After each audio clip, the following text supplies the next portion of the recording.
Welcome to the Hansen Brothers podcast. I'm Timmy and joined by my brother Kevin. We are teammates and world champions in rallycross.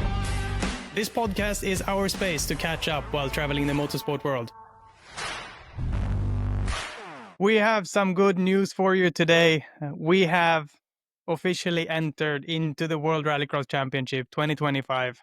Vamos. I know it sounds like kind of like a given, but it's a fight every year, and like we're so proud to be on the grid again. I don't know for how many years in a row, but like every year is a tough battle. It's been a lot happening throughout this year, throughout the winter, but we're still in the game. We're still going.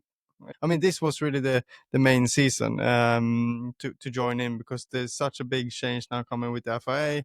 But also, as everyone knows, this long process, this delayed process, is not something that is positive when you want to try and secure, backing for a new season. So it's been really a big challenge to get everything together, not only partner-wise, but also, for people, to get good people together to be able to perform at a good level, and get also the EOT and the sport to a good place where we actually feel like we can compete, because going into the same conditions as last year is no point to go racing. So a lot of different factors had led us to today, but I mean, super stoked to be able to go racing. I mean, it was last race we had was in November, so I mean, finally we're going out there and sending it again.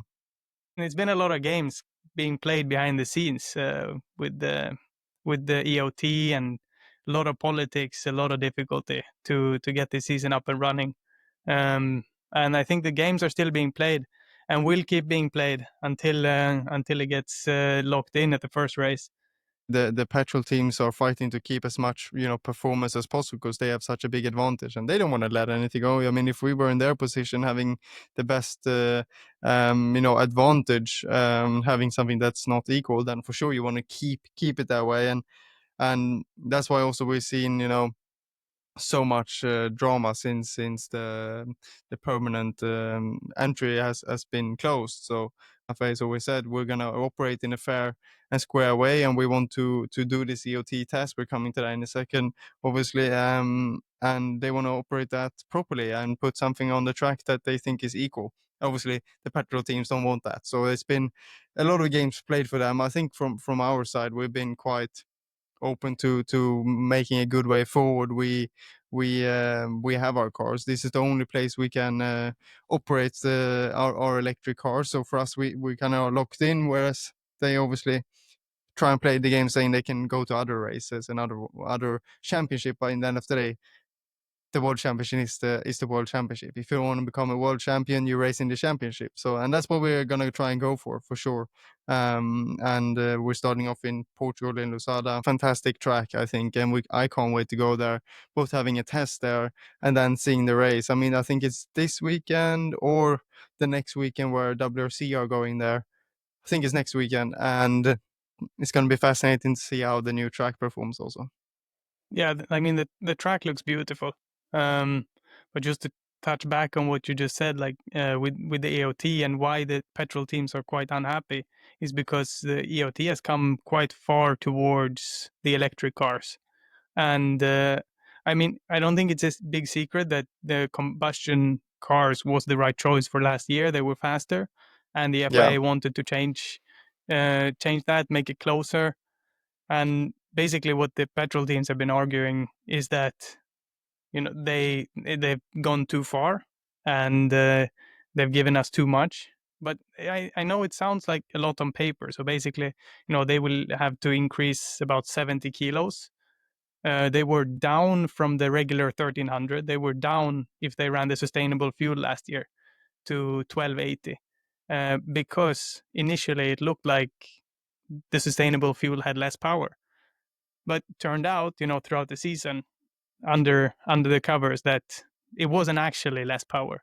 So they had almost the full 600 horsepower with last year's sustainable fuel. This year they will get an even better sustainable fuel. Which is great, because that's what we want. We want sustainable fuel to be pushed forward, but obviously you can't run around with the old regulation then. And like you say, this has been the major major point, and there's been a lot of, I would say, false information trying to be pushed forward, like saying, the petrol cars were slower than the electric in 2023. Yes, but also then it was all the best drivers in the world competed with the electric. So there was no one as good performing with the petrol car, and obviously then the time difference is there. So I mean, in the end of the day, there's a lot of arguments from the petrol side, but in the end of the day, the FIA has stood really, really committed to doing something evaluated. They've taken data, they're working on facts, and the latest facts, and they're doing a proper test with a test driver that's going to go across all the different cars, which is going to be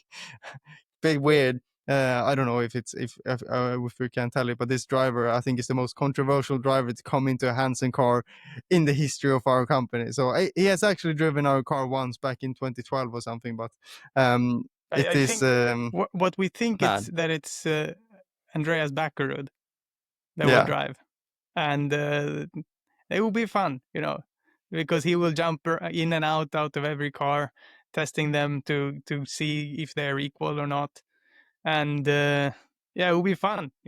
Welcome into my seat yeah.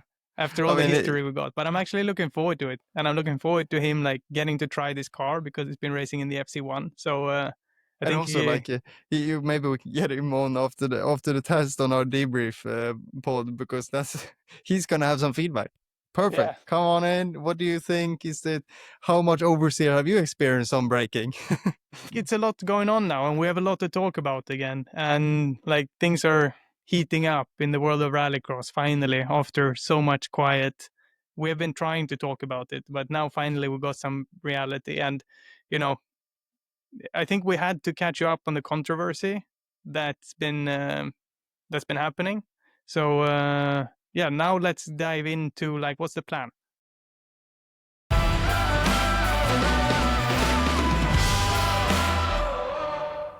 So downstairs right now, the cars are being fixed, and they are being, the last preparations we've had all winter to get them ready. Honestly, it's no huge changes from last year, minor updates. But we're gonna load them into the truck next week and drive down to Portugal for this test that we've been talking about in Lousada, in the new racetrack in Lousada. There will be an official test where the FIA will get the first taste of how the balance of performance, or the EOT, is matching, and then they will have like a week to look at all this data and then make final adjustments before the first race. And I guess they will keep making adjustments throughout the year depending on how it's going. But yeah, we're very much locked in now to getting all those final preparations done, and it's very exciting. And to finally get to go and drive the car again. I think I'm quite certain that Volvo have been testing a lot more than us, because obviously we've been pushing into the last moment to try and get everything sorted. And obviously they're really making good progress. That's what we believe. But we got some great new engineers as well in the team. We had some last year that's coming with us again. We saw good increase in performance from that midway point of the year. So we're just going to try and see if we can follow up with a few of those things. There's going to be some upgrades as well and some new adjustments on our technical side and the electric side. So there's a few more options. There's a bit more freedom software wise and so on. There's a few things that people can do more to try and get it more again, get it more balanced, get it more equal between the technologies. So that's going to be really fun on the test to see where everybody stands. I'm sure also it's like always on testing, the full potential of everyone is not always there. Everyone goes a little bit slower. Some people really push and look really promising. I mean, back in 2023 when the Lancia was testing as well, they were really quick, but then when it came to race day, they were not there anymore really. So it depends what you're running, how many new tires you are having. So I think the test it will be fascinating to try and see where people stand. We have a little bit of a first look at this beautiful new racetrack in Lousada. Also, the last test I ever did with Porsche was in Lousada, so it's going to be fascinating to come back with a new track. And it looks really flowy and really fun. It's a lot of corners. It's quite a long start straight, which is hopefully positive for us. But then it's a lot of corners, tight and twisty, and that's obviously with the petrol car, with their most likely a bit lighter car. They're going to be very agile and quick there. Some good big braking zones. So yeah, fascinating to see where things stand. It's not going to be as enough straight as in Montalegre to really use our power, but I think a reasonable place for a preseason test. Yeah. Um, and like we felt strong at the end of last year, like us compared to Volvo, they definitely started stronger. You remember Clara's a couple of podiums early on in the season, as well as Niklas. But then they struggled towards the end, where we really picked up, and we had a couple wins at the end of the year. So like that battle, I'm sure they're like very motivated to bounce back, and like they have been testing. I saw like some random reel that a friend sent me of there was basically a guy filming their race car, not the Volvo, but like an amateur race car on an open trailer, and then they said motorsport versus motorsport, and then they turned around and it was the CE dealer team's massive Wow, trucks there. And I know some random guy posted it, but I was like, oh, obviously they're going somewhere. they're going And testing, yeah, yeah, a bit more revealing. I think Clara posted something of being in Höljes, so I guess they've been there. right, yeah, But yeah, they have definitely got the head start on us. And this is like something that I'm a bit, you know, we keep talking about these games, but because we haven't tested, so Portugal will be our one and only test for the preseason. So we're like a bit underprepared, I would say. And there are a couple of changes in what we can do with the software in the electric car. There's a couple of changes on the car that we need to evaluate. So we really need to use these 2 days to make sure that our car is working and is fast. So we can't really start slowing down and wasting time and playing those games. But I'm sure the games will be played. But I think that even if we play the games or not, like we have to be fast when the race comes. So yeah. we will go with the best car we can prepare, and I think the petrol teams will try and slow down as much as possible. So we have to take this opportunity to test properly and give ourselves in a good position.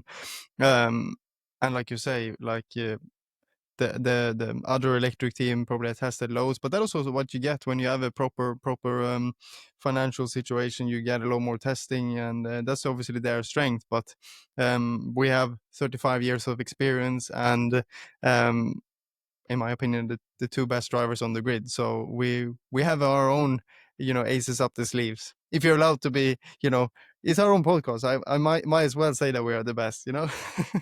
No, it's allowed. I'm sure like we're not the only team who think that we are the best and we can win. I think For there are, sure. if some new teams enter, like if PGRX for example were to enter, I'm sure that they are aiming for that world championship as well, for how 100%. strong they looked with Joa Yeah, Ritkonen at the final incredible. round last year, as Yeah, well as Patrick O'Donovan. Like he has made no secret of like he's climbing the ladder and he wants to be the best. So like yeah, many people believe that they are the best, but this is what makes sport interesting. A lot it of people is. think they are the best, and now let's check who is the Yeah, best. and that's the great thing about motorsport. You can have the best drivers in cars that are not the quickest, but you can still make a few incredible situations. Or the other way around, you can have the best car and not perform that day because there was things happening, and that's especially in rallycross. We're gonna have an incredible battle, and I think we're gonna be a good starting number of cars going to the race. But yeah, it's gonna be fascinating to see.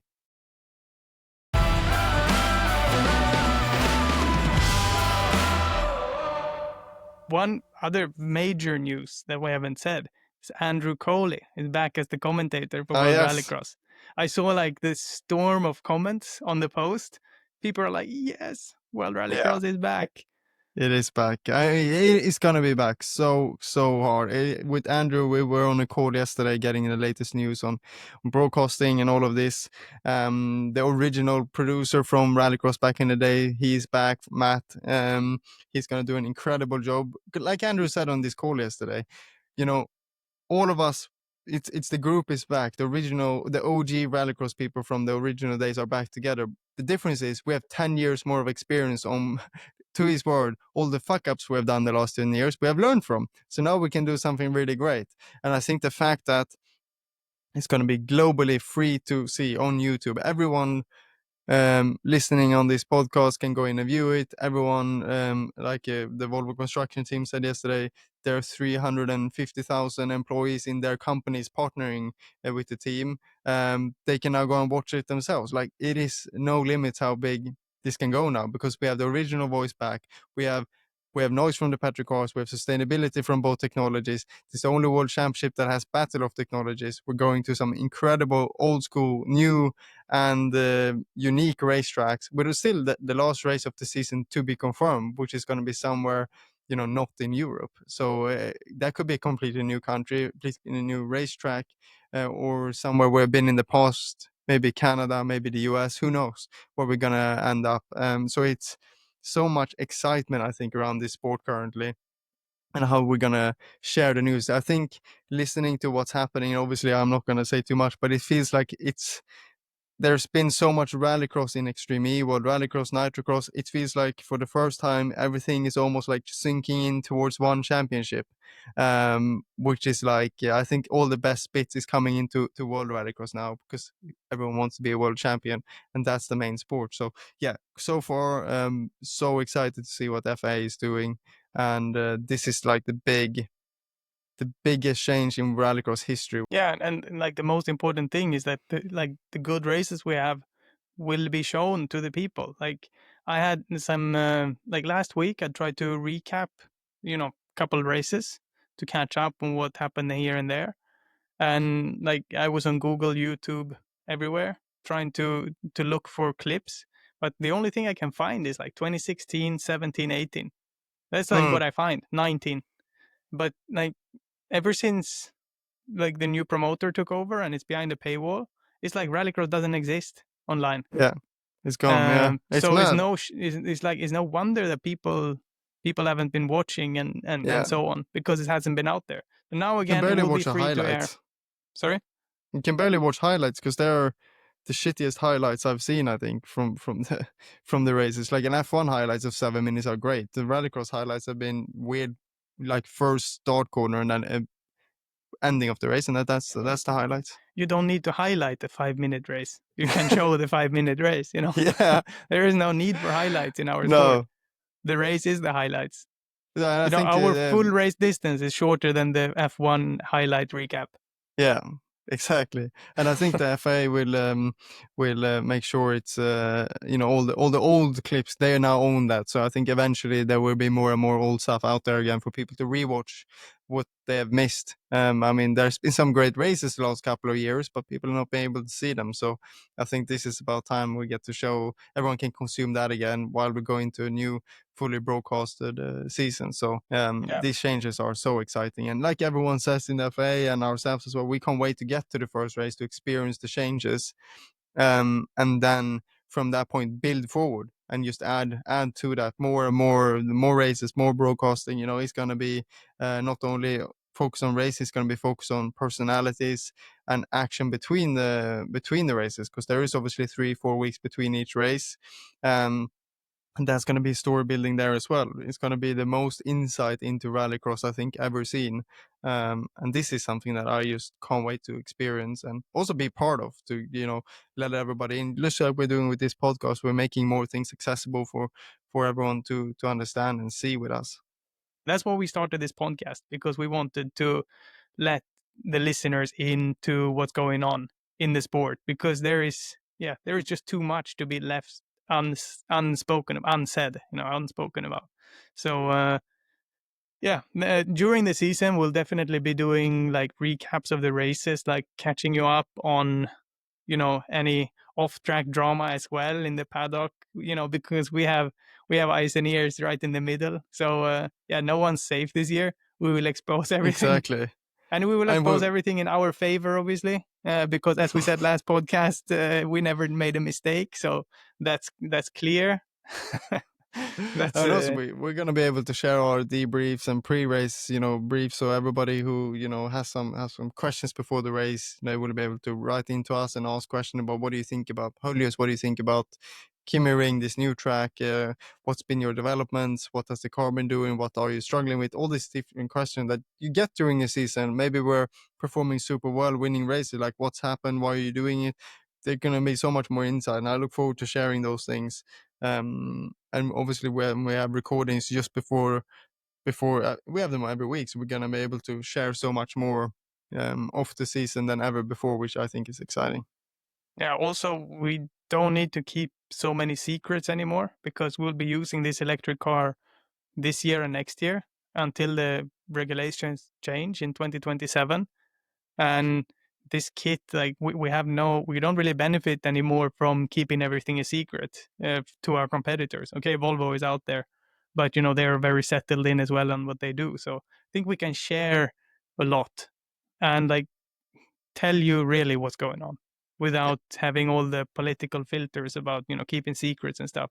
These are our cars, this is our journey, and at least I don't feel like we have to hide so much. We can talk openly about it here, like be honest, like car was shit in this race, or I drove like crap in this race, I made a big mistake, everything that's going on, or like we changed this part, it's much better now. We'll be able to tell you that.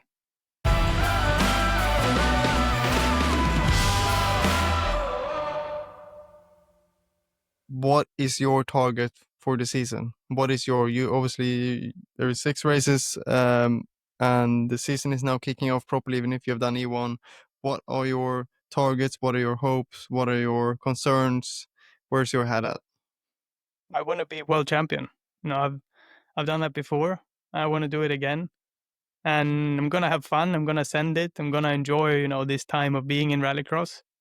But like the will to win is what keeps me going. Like that's the motivation, and there's no secret. Like we want to be the best, right?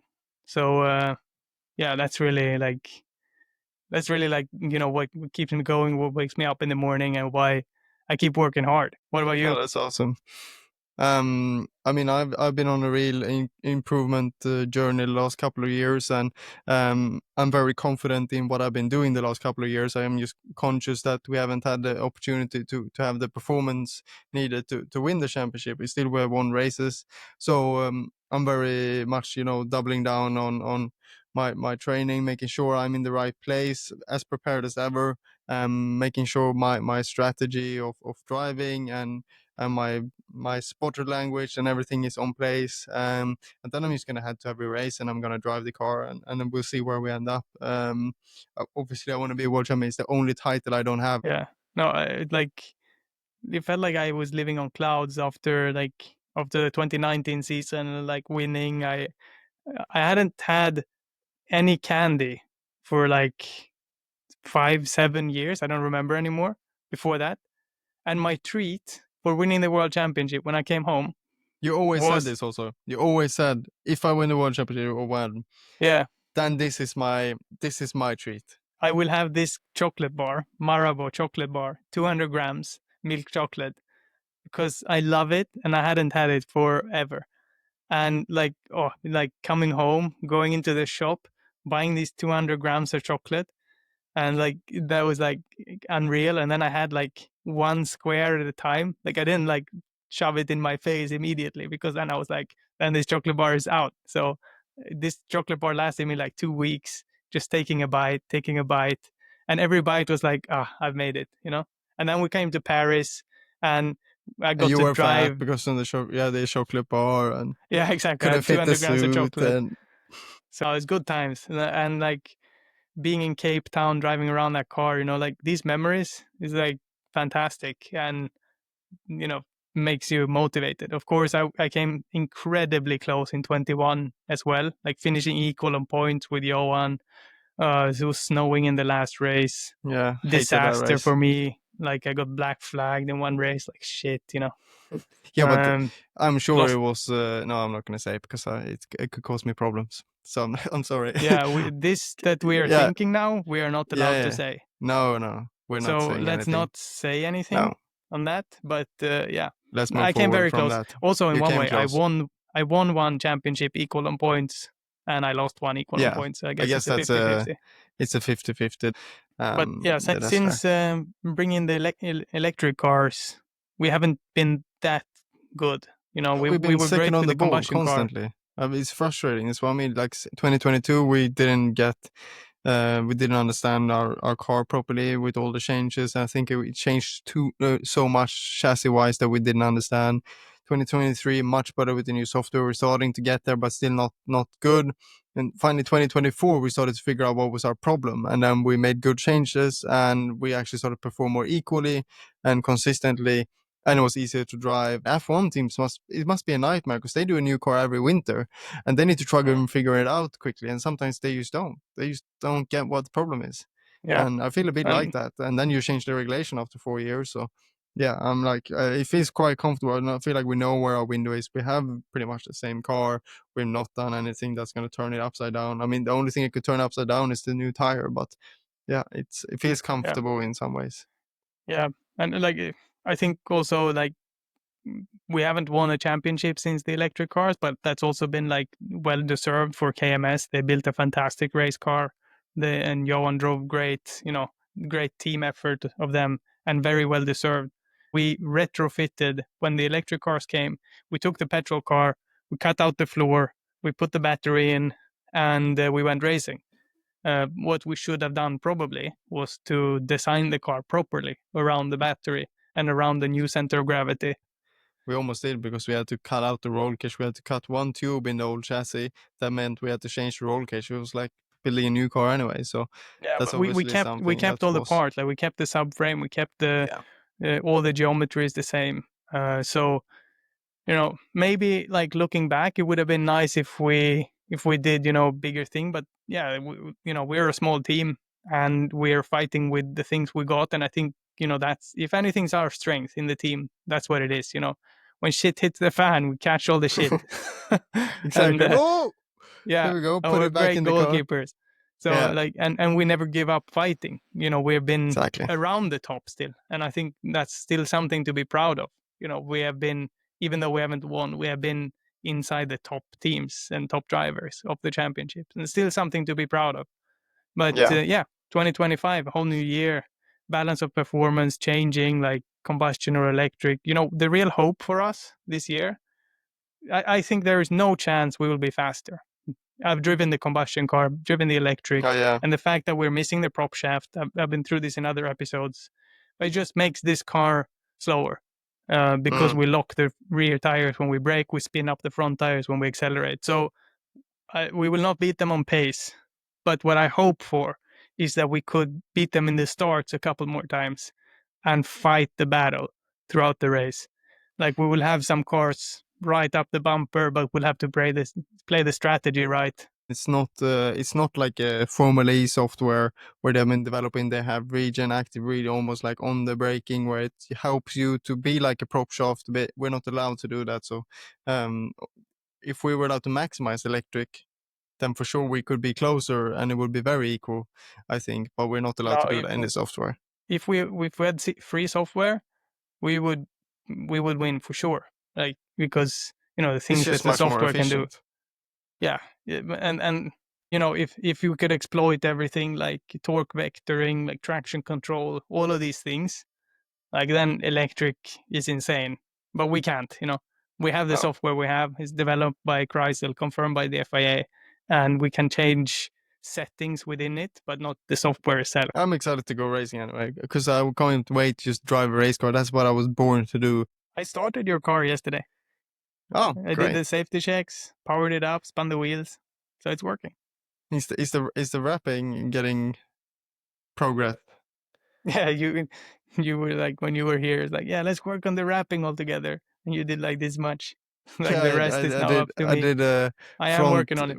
I I got did a my working jeans on, so they look great. trash, and I'm gonna change my shirt and go down and work You after made a this. nice little shirt Yeah, switch shirt before the swap. podcast. Yeah, Love I got that. my dirty shirt over there. I'm gonna go down and work now. So let's wrap this up. Let's get to Bedtime. work. Let's catch up next week. Thanks for listening, Cheers, guys. everyone.